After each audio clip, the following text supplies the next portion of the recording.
ওগুলো কি ফলের গাছ বলছিস না পাহাড়টা? ফলের গাছ। হ্যাঁ, ফলের গাছ।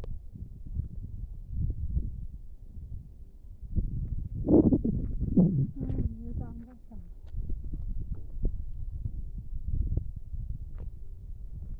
वैसे जो की खाया तुम लोग?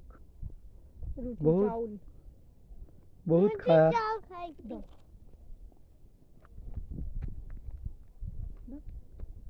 देख तो पहाड़ जंगल में रहे दो तो ভুল করে দেওয়া আর নিচু করে ছবি তুললে কাজে লাগবে লোকে ছিচি করবে ইউটিউবে লোকেরা দেখলে দেখো পাল জানো না এই দেখো পাহাড়ে কে ওঠে তাই? হ্যাঁ বোন, পাহাড়ের মাথায়? ওটা আমি দেখছি মেয়ের আগে ওর পাতে ওটা যায় যারা গরু ছাগল চড়াতে